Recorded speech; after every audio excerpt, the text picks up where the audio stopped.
The crimes of Jeffrey Dahmer made the world cringe. 17 murders. Cannibalism. Sex with the dead. A man who made his Milwaukee apartment into a violent and erotic death chamber. One thing led to another. It took more and more deviant type behaviors to satisfy my urges. Dahmer even tried to create living sex zombies by injecting acid into their brains. Jeffrey Dahmer, it seemed, was as close to raw evil as the world had ever known. Jeffrey thought he was the devil. Jeffrey thought he was so evil that he was equal to the devil.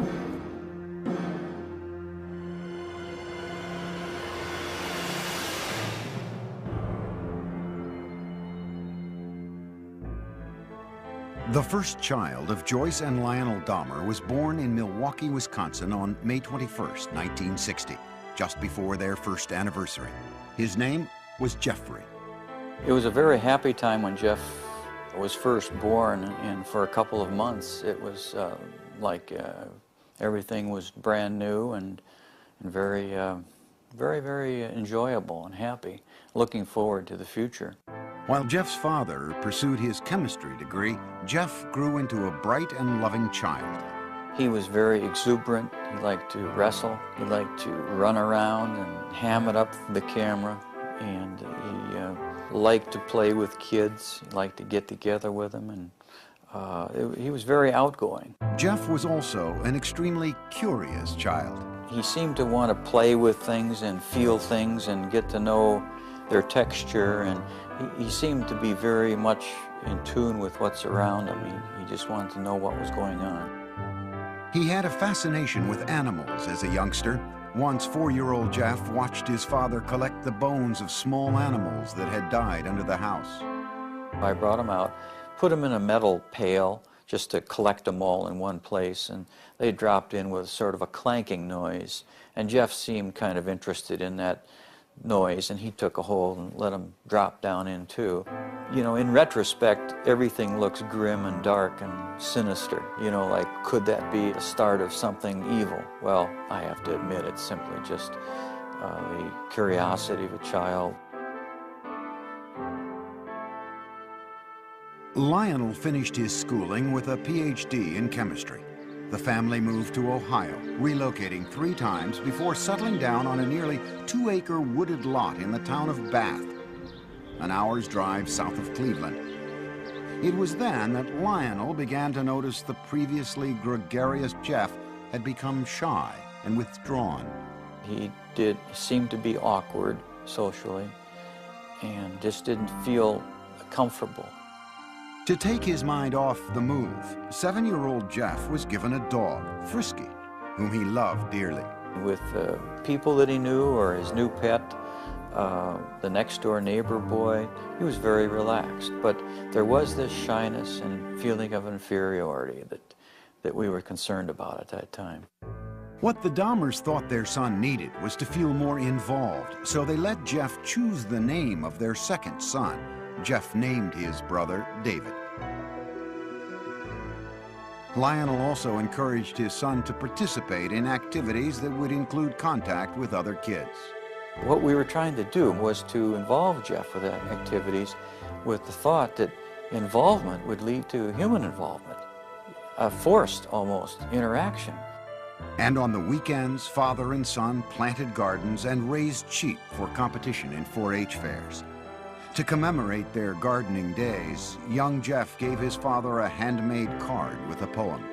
There's a picture of me eating an ear of corn on the front, and Jeff says, "The squash and the pumpkins can never compare to the kind of dad who has curly hair."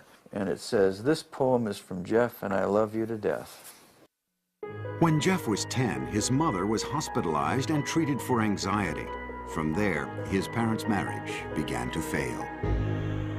Jeff's fascination with nature and small animals continued into his teenage years, when he became curious about what they looked like on the inside. For specimens, he collected roadkill. Riding around the country roads in Bath, carrying garbage bags, Jeff searched for carcasses. Jeff brought the roadkill he found into the backyard of the house, and there in the secrecy of the woods, he dissected the animals. I really have become convinced that that was sort of the starting point in this downward spiral of his. And it was associated with his puberty. And when you have hormones kicking into this terrible mixture, what he's doing, he's investigating insides of animals. And his sexuality was developing at the same time. Teenage Jeff was discovering that he felt sexually attracted only to men. But the thoughts of sex with men became interlocked with fantasies of killing another man and dismemberment.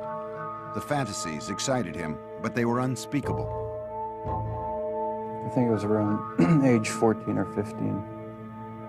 Started having obsessive thoughts of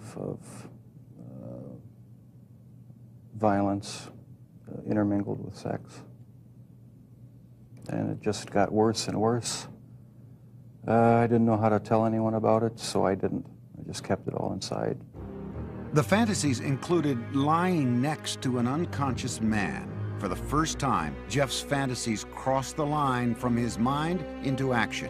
He devised a plan. He would knock out a local jogger with a bat and lie next to him.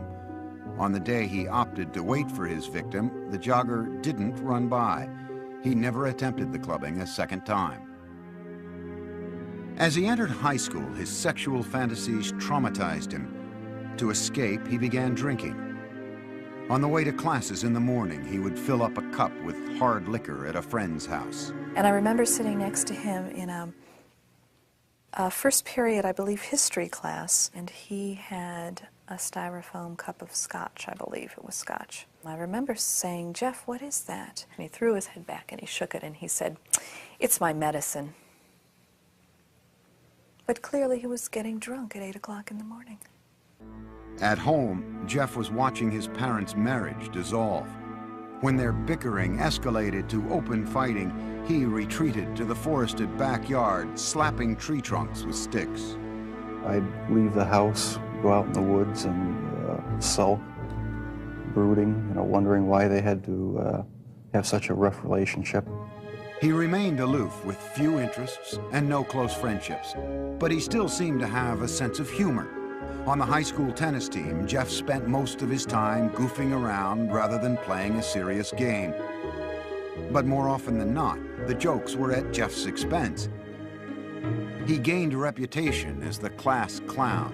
Acting out in a bizarre or unexpected manner became known at his school as, quote, doing a Dahmer. All of a sudden you'd be walking down the hall and you'd hear someone yelling and hollering and running through the hallway, and it's Jeff Dahmer in the middle of the day, running, flapping his arms, yelling, hurricane drill, everybody hide.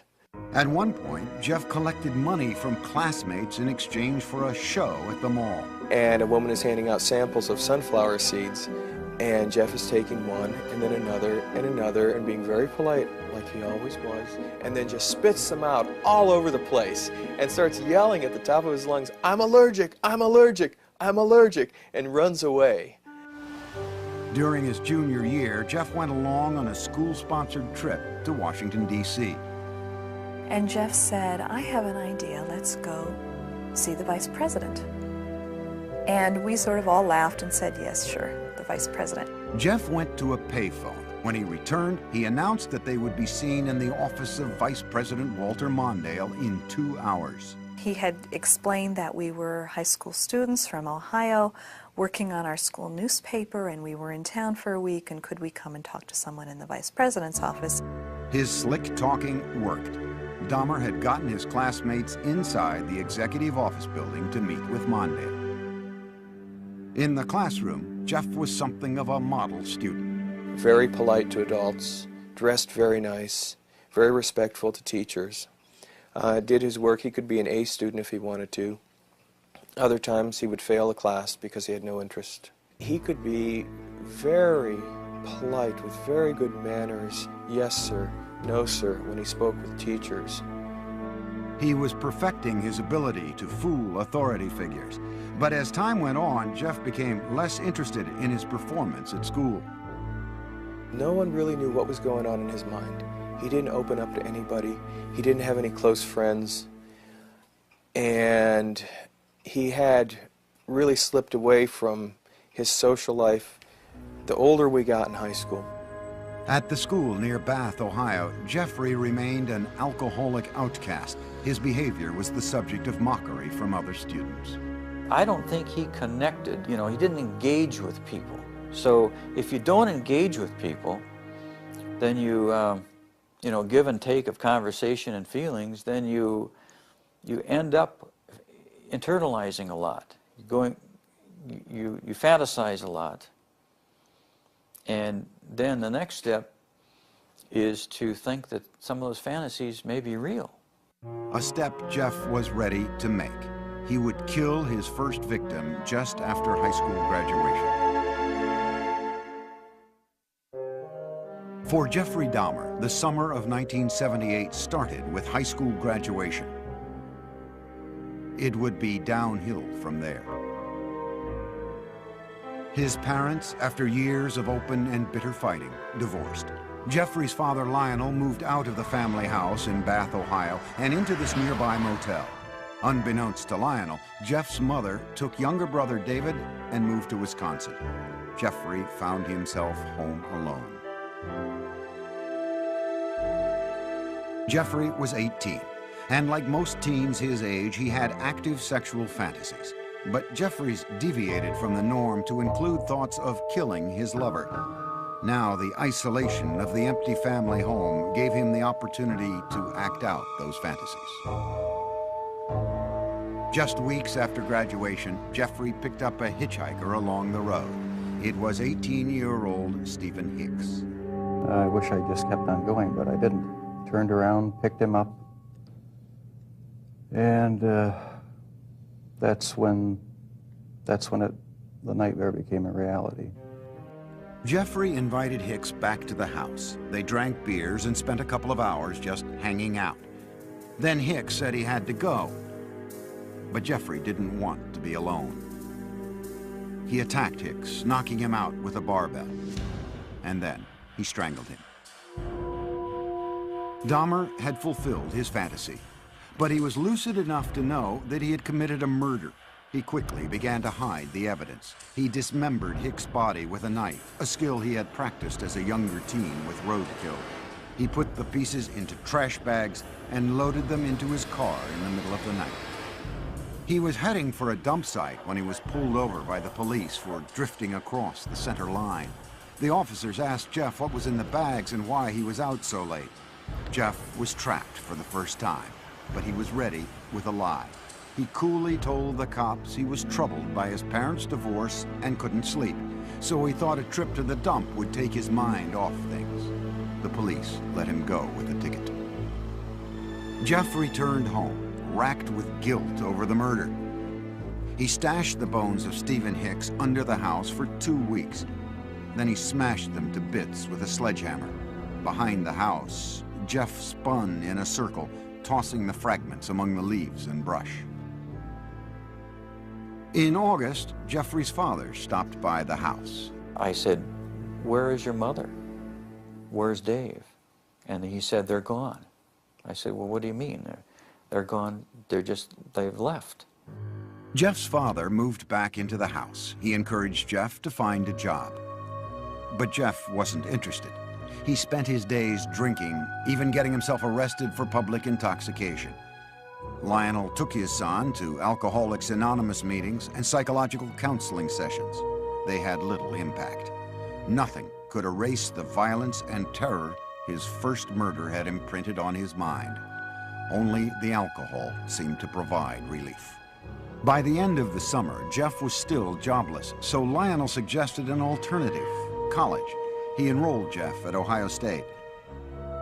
But Jeff spent the entire first quarter in a drunken stupor, selling his blood to plasma centers and spending the money on beer. Predictably, Dahmer flunked out and returned home. I said, "Jeff, the doors are closing. I think perhaps that the armed services might be something that you need. Like all the other choices that had been made for him, Jeff passively went along with his enlistment. After his basic training was complete, he left for an army hospital in San Antonio, Texas, where he was given specialized instruction as a field medic. There, Dahmer learned more about human anatomy. For one of the first times in his life, he was excited about what he was doing, responding to instruction and discipline. After 6 months in the Army, his sluggish body had become lean and strong. Normally shy and reclusive, Jeff became outgoing, even smiling. But the mood swing was temporary. The Army sent him for a tour of duty in Germany, and there, once again, Jeff emptied bottle after bottle. His superiors noticed and gave Dahmer an early discharge. He went directly to Miami Beach without contacting his family.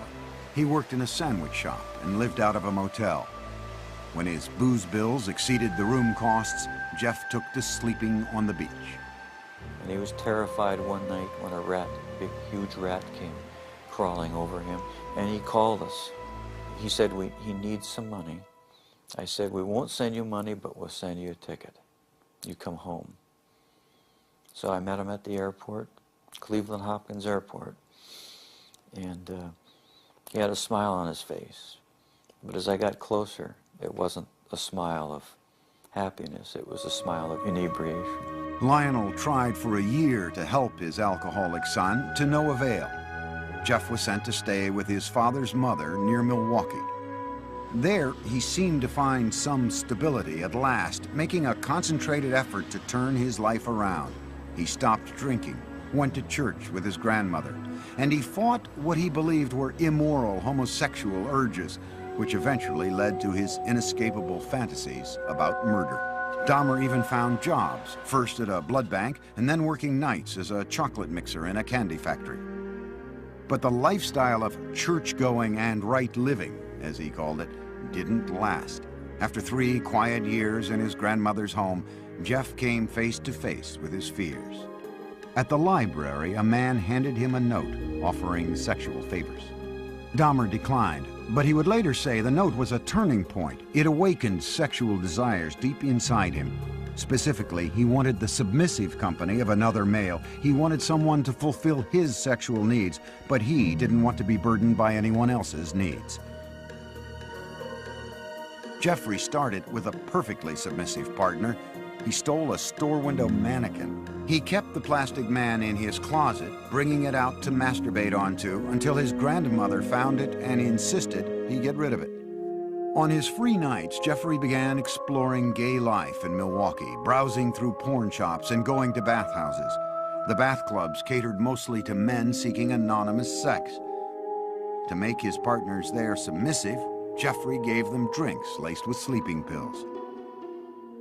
When they fell unconscious, he would lie down next to them, listening to the sounds of their bodies, their heartbeats, their stomachs. But the drugging experiments ended when one man overdosed and spent a week in the hospital. Jeff was asked never to return to the club. But he then discovered the gay bars and discos of Milwaukee. These would become the killer's favorite hunting grounds.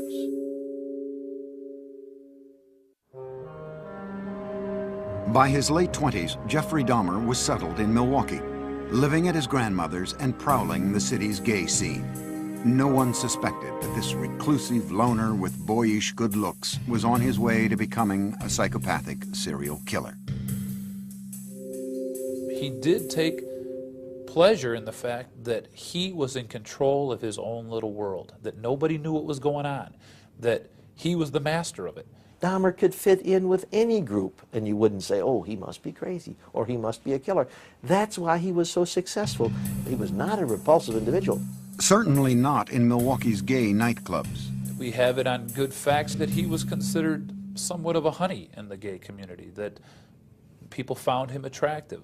Several people told us that he was the kind of guy that you wanted to take care of, you wanted to baby him. But Dahmer had very specific requirements for his men. He chose a body style. He liked long, lean, smooth, muscular, body styles, and it didn't matter if they were black, white, yellow, red, or brown. If he found them attractive, he would try to get them. In November 1987, Dahmer met 25-year-old Steve Toomey at a downtown club called 219. After a few drinks, they left the bar for a night at the nearby Ambassador Hotel. Dahmer used an old trick to get Toomey into the submissive state he craved. I had put some sleeping pills in his drink to render him conscious. And was just going to spend the night with him. When I woke up in the morning, my forearms were bruised, and his chest was bruised, and blood was coming out of his mouth.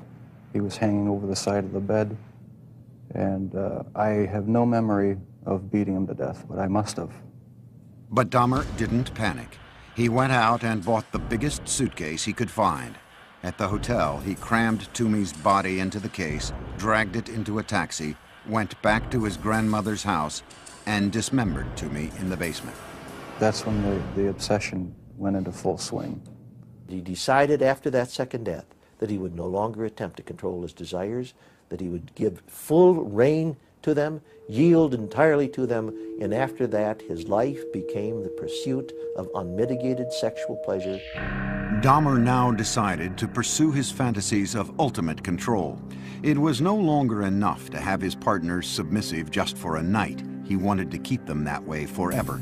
So with the intent to murder and then butcher the men he picked up, Dahmer returned to the clubs. At a bus stop outside 219, he met 14-year-old James Doc Stater. Dahmer offered him $50 to spend the night with him. They took the bus back to Dahmer's grandmother's. While she slept, Jeff and Doc Stater had oral sex. Then Dahmer drugged and strangled him, his preferred method for killing. He stated in no way did he ever want to hurt anybody. As funny as this sounds, that is the reason why he killed everyone by strangling them, because not only did he get the power and the thrill of committing the murder, but it was also the most humane way. With Doc Stater, Dahmer further explored his dark fantasies. He hid the body in the basement for a week and continued to have sex with it.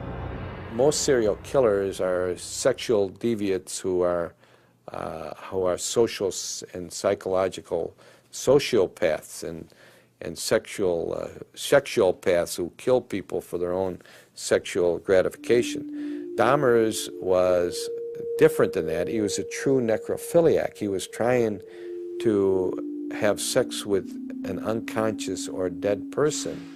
Once James Doc Stater began to decay, Dahmer dismembered him in the basement near a floor drain, just as he had with Toomey. Dahmer was now drinking heavily again, especially on the nights he planned to murder. By the time he killed, he would be stone drunk. He drank because his conscience was so strong. This isn't a man that didn't know the difference of right from wrong. 2 months after killing Doc Stater, Dahmer picked up 21-year-old Richard Guerrero from a Milwaukee bar, again offering him money to spend the night. In a familiar pattern, Dahmer drugged and strangled him. He spent a few hours with the corpse before dismembering it. He then placed the body parts into trash bags for the city garbage collection the next day. In the summer of 1988, Jeff's grandmother asked him to move out. She had been troubled by Jeff's late hours, the mannequin in his bedroom, and now unidentified foul smells from the basement. He took an apartment on Milwaukee's west side and immediately accelerated his downward spiral when he approached a 13-year-old boy on the street and lured him into the apartment. Inside, Dahmer scared the boy by fondling him, and the youngster ran from the apartment. Dahmer was convicted on second-degree sexual assault charges only. The murders were still his secret. He was sentenced to 1 year in a work release program that required him to spend his nights in a prison dormitory while he continued working at the chocolate factory. In the 10 days before he began his sentence, Dahmer struck again. He met 26-year-old Anthony Sears at the gay club La Cage and killed him. He mummified Sears' head and genitals and kept them inside his locker at the chocolate factory. Towards the end of the work release term, Jeff's father wrote to the judge and urged him to put Jeff in an alcoholic treatment program, writing, "I have tremendous reservations regarding Jeff's chances when he hits the streets." No program was ordered. Jeff was released 2 months early. He moved into another low-income neighborhood in Milwaukee. The rent at the Oxford Apartments was cheap, and the location was close to the gay clubs. On his own again, he was free to feed his relentless sexual urges. Within 3 weeks of his release, Dahmer began a 1-year killing frenzy. He would leave 13 more families, most of them African-American, searching for loved ones who had simply disappeared.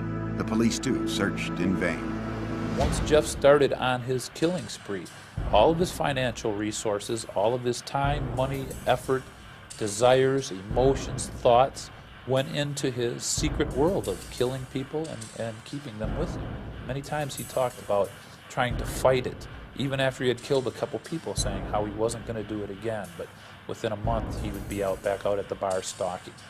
One victim almost got away. Dahmer had drugged 14-year-old Konorak Synthesomphone, the brother of the boy Dahmer had been jailed for molesting the year before. As Konorak slept, Dahmer went out to buy more liquor. But while he was gone, the teen woke up. He staggered out into the street naked. A concerned neighbor called 911. Milwaukee Emergency Operator 71. Okay, hi. I'm on 25th and State, and this is young man. He is butt naked. He has been beaten up. He is very bruised up. He can't stand. He's study fall out. He is butt naked. He has no clothes on. He was really hurt. Police arrived. By this time, Dahmer had returned from his beer run. As he had with police in Bath, Ohio after his first killing, Dahmer smoothly lied. He told police that Konorak was his gay lover who simply had too much to drink. He brought the cops into his apartment and showed them Polaroids he'd taken of the teen, proof, he said, of their relationship. The police believed the 14-year-old was of legal age and left him behind with Dahmer. They wrote the incident off as a lover's quarrel. Again, Dahmer had been slippery enough to keep his killings a secret. As soon as the cops left, he murdered the boy. Inside Dahmer's apartment, the bodies began to pile up. So he bought a 57-gallon drum and filled it with a powerful acid to dissolve the dismembered limbs and torsos. After weeks in the acid, the remains of Dahmer's would-be lovers became sludge, which he flushed down the toilet or the bathtub drain. For others, Jeffrey boiled the skin off their bones on the stove. A sweet, bitter odor of death began to infest the building, and many tenants traced the smells straight to Dahmer's door. It's awful funny. Whatever Jeff was cooking, Jeff never bought no groceries. So what could he have been cooking that smelled like chitlins? Chitlins have a very peculiar, nasty odor to them, you know. Dahmer was pathologically lonesome, not wanting his sexual partners to leave him even after death. He took keepsake photos while removing their flesh and then preserved certain parts. And one thing led to another. It took more and more deviant type behaviors to satisfy my urges. He devised a plan to build a shrine out of skeletons and skulls, but he was still in search of the perfect partner, one who was completely submissive but alive and not prone to decay. On a few still living victims, Dahmer used a power drill to open small holes in their skulls. Then he injected acid into their brains. According to Dahmer, none of his experimental zombies lived longer than a day. And in perhaps the ultimate effort to keep his victims with him, Dahmer began eating their flesh. It made me feel like they were a permanent part of me. Besides the just mere curiosity of what it would be like, it made them feel that they were a part of me, and it gave me a sexual satisfaction to do that. Throughout this year of ruthless killing, Dahmer still appeared outwardly normal.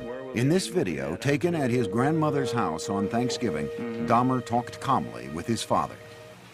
Well, you're looking good. Grandma was saying that she thought that you got quite a bit thinner, but you look fit. I don't know.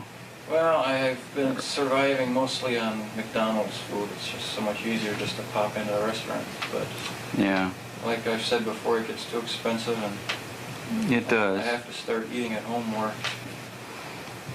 It's amazing how he could sit there and appear like he's, you know, clean cut, nice jacket on, and talking very hopefully about his job, intelligent. It's amazing how much a human being can hide from another human being. But careful as he was, Jeffrey Dahmer was about to run out of good lies. In July 1991, the city of Milwaukee discovered a serial killer, 31-year-old Jeffrey Dahmer. One man, Tracy Edwards, had managed to escape from the horrors of Dahmer's apartment and flag down a passing patrol car. When the officers entered the apartment, they found 83 Polaroids of bodies in various stages of dismemberment. There were more shocking discoveries in the kitchen. There were 4 fully enfleshed skulls still there, sitting in a refrigerator. One of the officers said he opened the icebox. He heard a scream. It was only later that he realized that it was he himself who had screamed. TV news cameras rolled as what was left of the victims was carried out. The 57-gallon drum filled with the torsos of 3 men. A freezer with dismembered limbs and flesh. Metal cooking pots with mummified hands and genitals. This time, there was no lie Dahmer could tell to save himself. He was walking in a pretty defeated manner. His shoulders were hunched, his head was down, he was sweating profusely. He kind of had a faint, kind of a whining, like a baby crying noise about him. At the police station, detectives began a marathon interview with the suspected killer. Dahmer at first blamed the booze instead of himself, saying he wouldn't have been caught if he hadn't been so drunk. But Dahmer was now clearly scared. The look of terror and almost hysteria that he had on his face in the interrogation room that first night as he was coming down off the alcohol and finally realizing that the gig was up. He was caught. He did cry several times. He went into a rage. Besides asking to kill himself, he stood up and pounced around a couple times. Once Dahmer sobered up, no one could guess at the gruesome details to follow. He made this statement: when I tell you what I'm going to tell you, you're going to be famous. And I tried to say, look, Jeff, there's nothing that you can tell me that is going to freak me out. And he laughed at that. He said, you don't know what I've done. Dahmer spent the next 6 weeks with the detectives, recounting the murders of 17 men, a 159-page confession. It seemed cathartic to Dahmer to finally get the deeds of the last 13 years off his chest. With the information from his confession, investigators went back to Dahmer's childhood home in Bath, Ohio. They raked up the shattered bones of Stephen Hicks, Dahmer's first victim. The Milwaukee County coroner started matching skulls with torsos, and the police began the sad task of notifying families. Dahmer pleaded guilty but insane. The issue of his sanity would be the sole question before the jury. You know immediately that it's going to be probably an insanity defense. What can you argue? You can't claim self-defense. You can't say you don't know how those bodies got there. Wisconsin had no death penalty, so if the jury found him sane, he would spend the rest of his life in prison. If they found him insane, he would be imprisoned in a mental facility. Dahmer himself couldn't understand why he enjoyed fantasizing about murder. Jeffrey thought he was the devil. Jeffrey thought he was so evil that he was equal to the devil. And he knew there was something wrong with him, but he didn't know what it was, but he never categorized himself as being insane. The man who entered the Milwaukee County courtroom in January 1992 appeared completely normal until the words of his confession were read in court by Lieutenant Dennis Murphy. He related this was a person he really liked. He indicated that he had filleted his heart and kept it in the freezer, and he also kept his bicep. He indicated that he had eaten the thigh muscle of this subject, but it was so tough he could hardly chew it. He then purchased a meat tenderizer and used it on the bicep. Dahmer's father, Lionel, sat in the courtroom beside his second wife, Sherry, stunned by what he heard. No one softened the blow for us. No one told us, no one prepared us with any of these details. How could this be? How could I have not known about it? Dahmer's crimes seemed to be devastating proof of insanity. What else could explain the actions of a man who had sex with the dead, dismembered their bodies, preserved their skulls, and ate their flesh, all for sexual gratification? But the law has a very strict interpretation of insanity. Dahmer's defense team had to prove two things. One, that he indeed suffered from a mental disease, and that it kept him from knowing right from wrong. Necrophilia, a compulsion to have sex with the dead, is recognized as a sexual disorder, but it does not make one legally insane. He argued that the necrophilic drive was such that he could not control it. But we don't accept that in the United States as a defense, no more than we accept a pedophilic drive of the man who wants to have sex with children. Ladies and gentlemen of the jury, I understand you have arrived at verdicts in this manner. In a 10-2 decision, the jury found Jeffrey Dahmer legally sane. Some relatives of Dahmer's victims sat quietly in court, others cried. Prior to his sentencing, they were allowed to express themselves before the judge. Jeffrey, I hate you! I hate you! This is out of control! Don't Jeffrey, I'll kill you! I'll get you, motherfucker! I can kill you! What's your name, fast? I can kill you! Once order was restored, Dahmer spoke publicly for the first time. I feel so bad for what I did to those poor families, and I understand their rightful hate. I have seen their tears, and if I could give my life right now to bring their loved ones back, I would do it. I am so very sorry. Many questioned the emotional depth of Dahmer's apology, whether a man who killed so routinely had the conscience to feel remorse. The judge sentenced Dahmer to a 937-year prison term, but it would last only a few tormented years.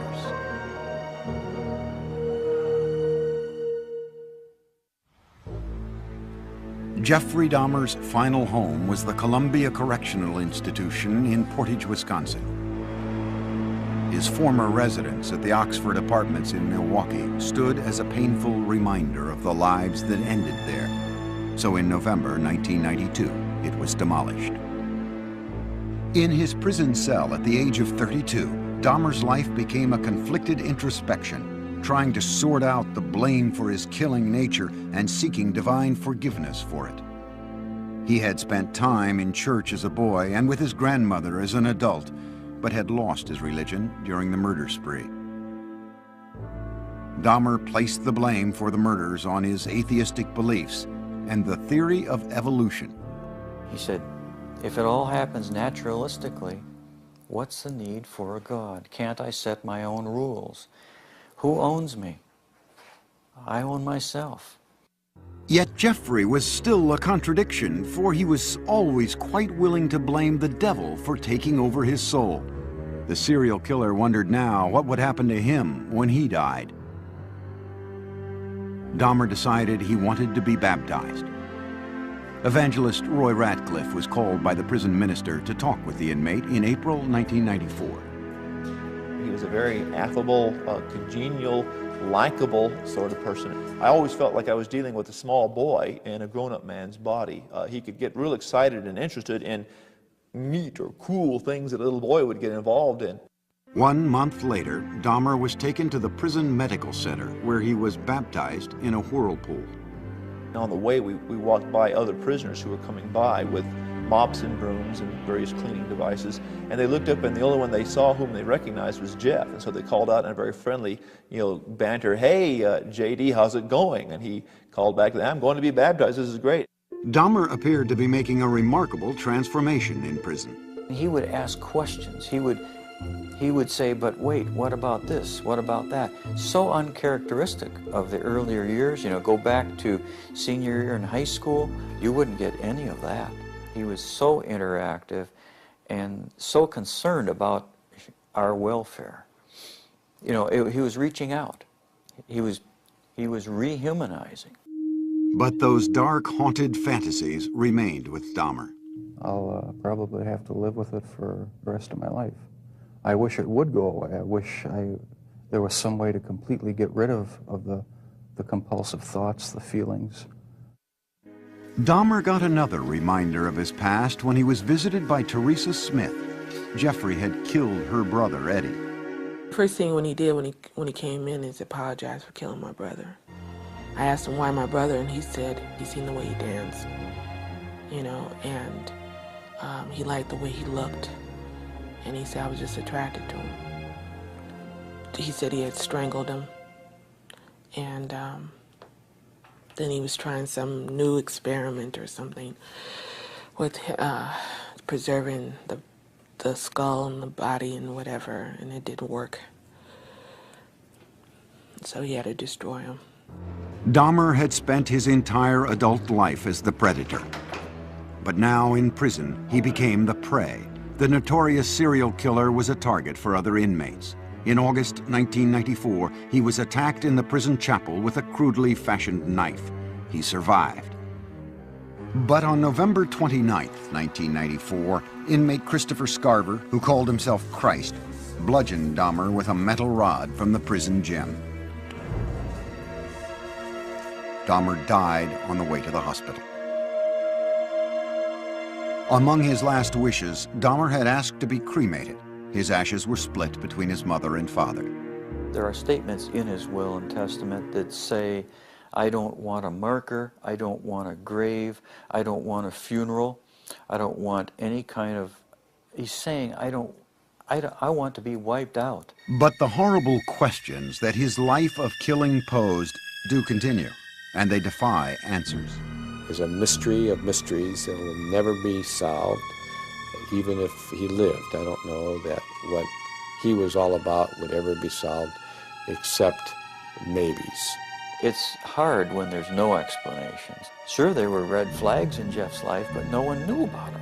He was so secretive and so careful.